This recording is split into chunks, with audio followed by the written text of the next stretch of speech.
Humans of the cardboard, welcome back to Just Nuts, guys. Today, we're here with the newest Yu-Gi-Oh! TCG ban list.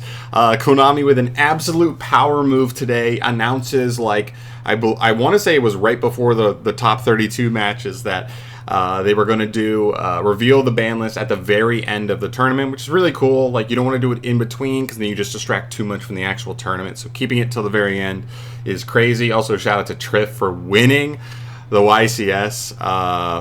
Don't know him, you know, all I know is he's a very divisive character, but man, good for him, man. He's a really good player. Shout out to him.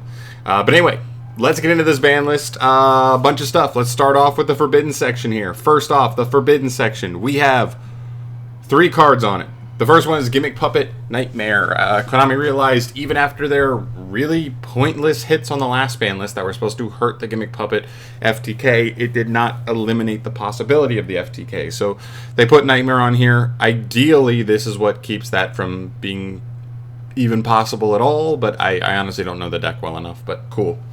Jowgen the Spiritualist. I'm assuming this is a preemptive hit for a Bawaku. This is the new Link 4 that's going to come in Supreme Darkness that can just reborn any light or dark monster on either player's turn. So trying to get a crazy floodgate like that out of being rebornable off of that card makes sense. Other than that, I don't really see much. Like, sure, it's a floodgate card. Like, you can't go wrong by banning it. It just hasn't been a present threat recently, but sure.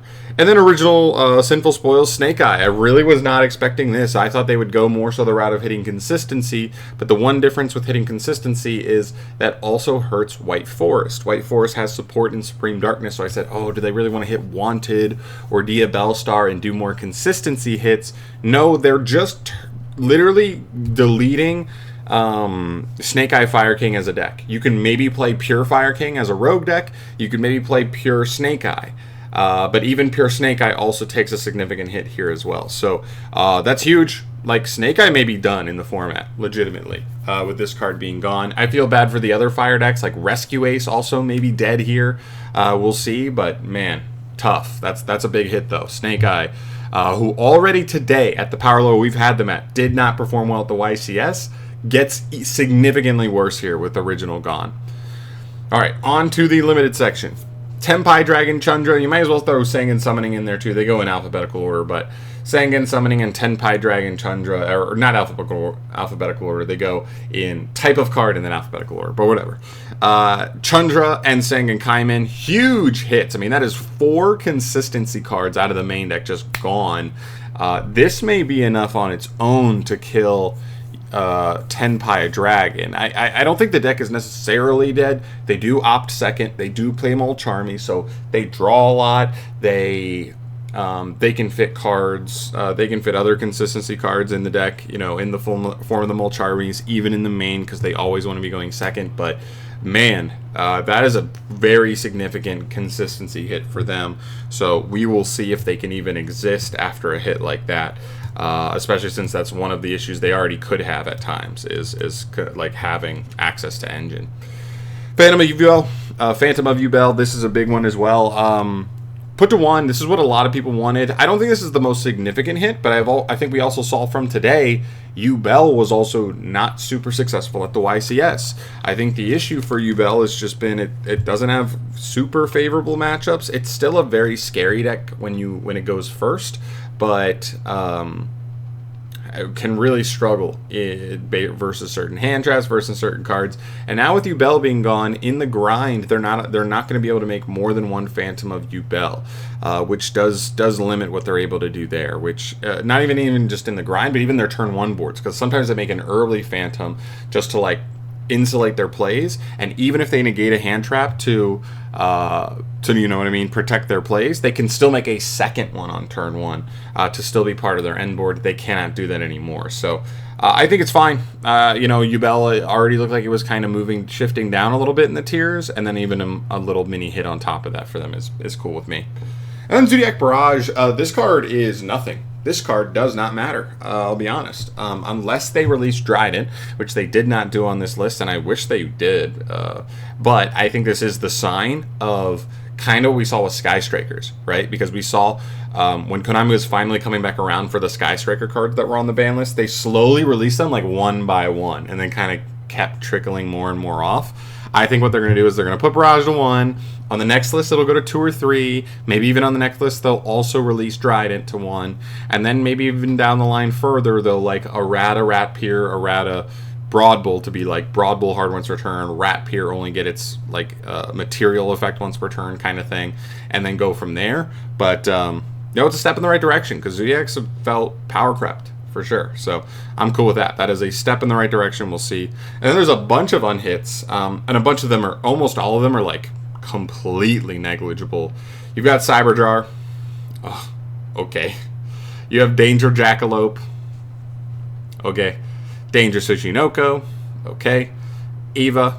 Okay. Perform Pal Monkey Board is like maybe where we start getting into a conversation of like, if Monkey Board goes to 3, is that like a really significant buff to Pendulum decks?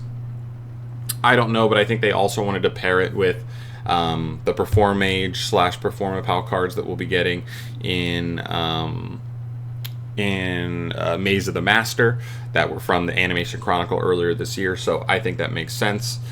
And then for a bunch of complete unlimits, Blaster, Readction, Tidal, and Tempest all coming fully off the list now. I want to say they were all at 1. Maybe some were at 2, but it didn't matter. Doesn't matter that they're at 3, to be honest. Pank, the difference between 2 and 3 Pank does not matter. I don't think anybody was ever playing 3 Pank, even in the side. But maybe there's a world where people play it, but I don't think this changes anything, just cleaning up stuff. Lunalight Tiger, I think this deck is just so power crept out. This is a scary card because it's not fully once per turn and stuff, but I'm not sure the deck's good enough at beating hand traps for it to fully matter, but it could be decent.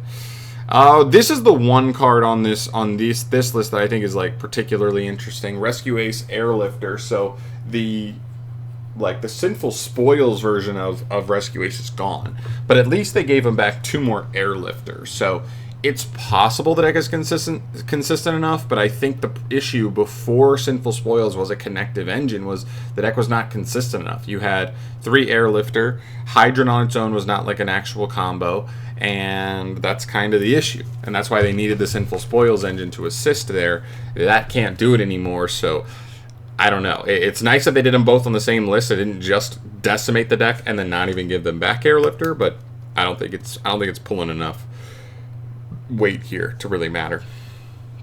Thunder Dragon Colossus, whatever. You know what I mean? Like if 1 doesn't matter, I don't think the difference between 1 and 3 is that huge. Unless Thunder Dragons get more support soon, I don't really think this is a big deal. Ib, same thing. Most lists you'll ever see that even mess around with Ib are only playing 1. And then Opening of the Spirit Gates. This is the other kind of sort of interesting one with Airlifter from the complete unbans. It's a card they hit last ban list. And then when they literally got to this ban list and decided, oh, well, okay, I guess we've made our money from Phantom of Yubel, so let's hit that down to 1, and we can just release Opening of the Spirit Gates, because that was never impacting the deck anyway. So, sure. At least they recognized they made the wrong decision and released it immediately. Kind of glad they just ripped 10 cards off the ban list, which is more than they added on this list, which is kind of cool to see. But there you go. Cool ban list. We talked about this earlier this week where I said, with Ryziel and Malice potentially the 2 best decks in the game going forward, which that's kind of how it's looking after the first YCS. It's hard to feel that confident that Konami's even going to hit anything that hard. We saw even today that those decks kind of overtook those other decks, and they still hit those other decks. So it looks like the format's going to be Ryziel and Malice, and then it's going to be a handful of rogue decks trying their best to combat those. But it does kind of help solve a little bit of this super complex puzzle that's been going on for the last week. Everybody's been talking about the format's really awkward because some decks hand traps are really good against. Some decks hand traps are not great against. Some decks board breakers are better against, and like it was really hard to find that in between because you wanted to account for everything, but it was so hard. And like Tempai's in the mix, which just works so differently than every other deck. Labyrinth is in the mix, which works so different than every other deck in the top mix. So it was just really hard to find the best way to be ready for everything. But I think this will definitely help solve the format a little more cleanly, just because some of those other options will be kind of phased out here. But yeah, cool stuff nonetheless. I'm excited to kind of see where the format goes going forward here, leaning on the crossover breaker stuff, and then we'll get into some cool stuff in Supreme Darkness. We'll get into some cool stuff with Maze of the Master, and further on into 2025. But I'm out of here for today, guys. Thank you so much for watching. As always, let me know your thoughts down below on the ban list. I didn't think we needed a crazy list. I would have liked to see something like D-Barrier on here. It's kind of just been... It just created non-games in the format, so we wish cards like those wouldn't be around as much. But maybe it's a necessary evil if we're going to be in heavy Ryziel format, right? So we'll have to see what happens there. But I'm out of here for today. Thank you so much for watching. As always, guys, I will see you in the next video. Let me know your thoughts on the ban list, and I'll catch you next time.